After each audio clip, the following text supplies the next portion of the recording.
My husband won't forgive and forget. So my husband and I have finally planned out honeymoon.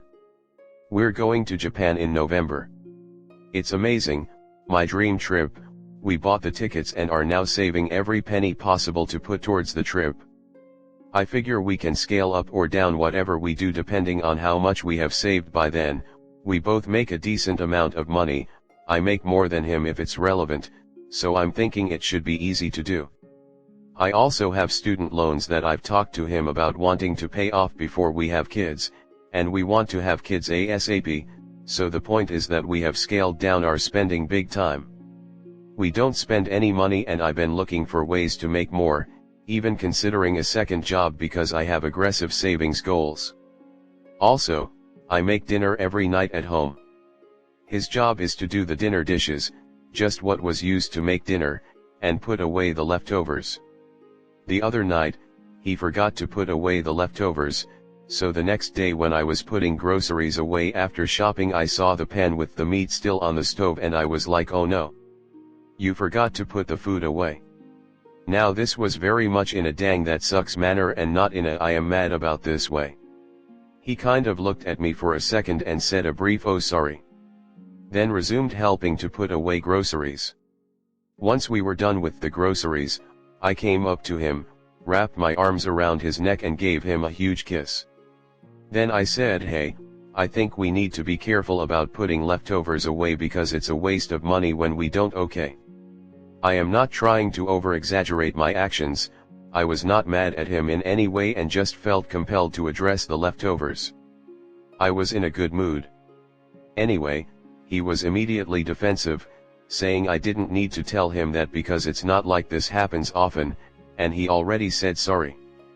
I straight up told him, hey, there's no need to be defensive, I'm not implying anything big here, I just wanted to make sure we were on the same page. It made no difference, he was still mad I had said anything at all to him about it. He was distant and in a bad mood for the rest of the day, so I gave him his space. He gets like this sometimes, and normally I'm a people pleaser who feels the need to include him in everything I do all day, but when he's in moods like this it feels like he just looks for reasons to be more upset. Well, as we were beginning to do other chores later, we have separate to-do lists, he starts firing off a bunch of questions about what I'm doing, and volunteering up chores for me to do.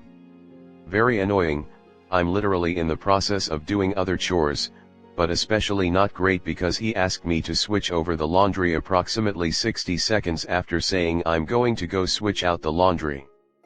I tell him no, I'm working on my other chores, and I don't count him doing laundry yesterday as chores because he literally picked out just his clothes out of the communal basket, foregoing not only my laundry but also bedding, towels, etc. Not that it matters, he just said he was going to do it. Why is he now trying to get me to do it? I was stubborn at this point, and I admit that. His mood continued, I gave him space rather than trying desperately to get his attention and figure out how he feels all day, my usual MO. Finally I asked him how he was feeling, he said he was mad and had a right to be mad. He wants me to admit that I was wrong for saying anything to him about the leftovers, that I handled that badly, that I should have done the laundry. I said I was sorry that I offended him by bringing up the leftovers, but that I disagreed that I handled it wrong. I was sweet and didn't mean to upset him, and he overreacted. I agreed that I was stubborn about the laundry and apologized though, I knew he was already mad so if I had just taken one for the team and done it, our lives would be easier. He's unsatisfied. He's been in a distant bad mood ever since and I don't know what to do. He makes snide remarks like when he went to get a milkshake and I asked him if he'd get me one, he said oh now that it's my money you want one? I get it. I offered for him to take my card, he said no. Our finances are basically mixed anyway. And when I called the dog, not thinking through how she'd likely get herself in the way of what he was doing, I said sorry, I didn't think that through and he was just sarcastic about how wow the dog came when it was called, who would have thought? Nothing major, just remarks every moment he can fit them in. So I'm keeping my distance. Anyway, I know this is all pretty petty and dumb. I know I should be fine with 2 days to myself. But it just feels a bit unjust for him to be so upset when I was not at all rude to him, then to have him be so blatantly rude to me as retribution. I'm proud of myself right now for staying busy and pretty emotionally stable, and I believe in a higher power now, so I'm trying to focus on not having resentment in my heart over these things and to just focus on my own day and greet him with kindness even if he's still pretty acidic.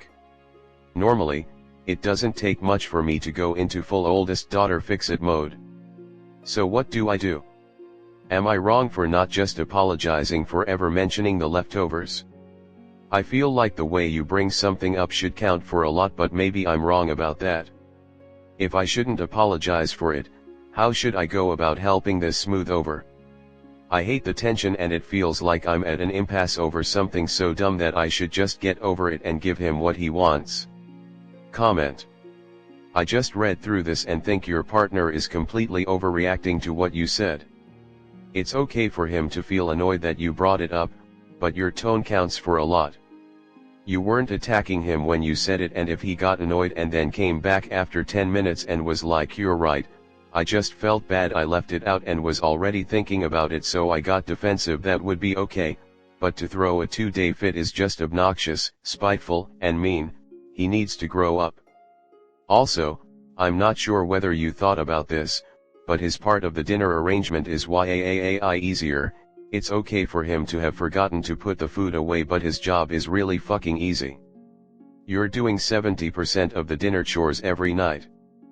Picking the menu, probably choosing which groceries to get because of it, cooking, which is a lot of labor, and then he gets to eat and then wash up.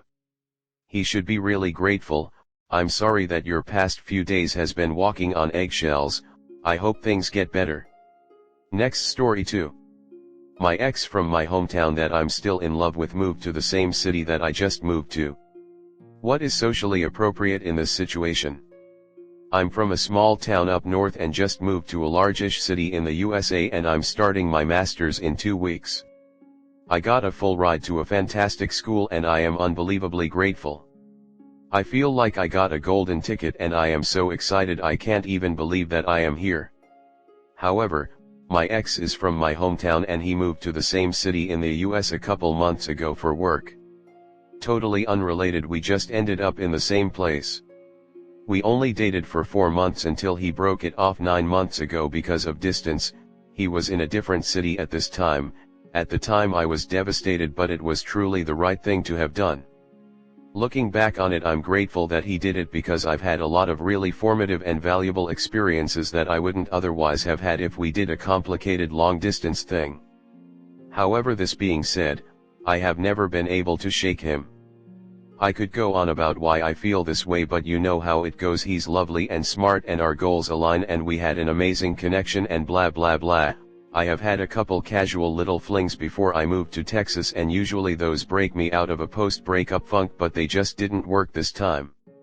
Now that we ended up in the same city, I'm tricking myself into thinking it's fate and all that BS, which I know is dumb, but the hopeless romantic part of me is freaking the fuck out about this. I also RLY love coincidences. He messaged me about a month ago, asking how I am and what I'm up to, and we were talking about the city we're about to live in and just having a nice convo about it. Nothing serious, but it was nice to catch up. He said he would send me a list of places to go to once I get here. He's been here for like 2 months now, but I've been here for 3 days. I've been posting about it on my story and he's seen it, and he hasn't sent me anything yet. Am I being ridiculous counting the days like this? I feel like a crazy person. I can't stop thinking about him now that I'm here. Should I just chill out and give him a bit to reach out? Am I freaking out for nothing? I'm so eager to message him and ask to catch up, but I'm 0% settled in, and it would definitely be chaotic of me to message him. Especially considering he said he would send me a list of places once I'm here, right? Ugh, I don't know. I'm so overthinking. I'm trying super hard to focus on me and on my move and stuff. I haven't met people yet because I'm with my parents still as they're helping me to move in, so once I start my program and meet people, I'm sure I'll be more distracted and feel a little less psycho LMAO. but everyone in the city is so good it's actually ridiculous. I've never experienced this before. Walking down the street is like insane. Sexy men everywhere, it's wonderful. So being a cute single 23 yo here will be really alright for me, so I'm not too worried. Okay, maybe a little worried. Okay, quite worried. I'm so in love with him still. Can you see my conflicting emotions?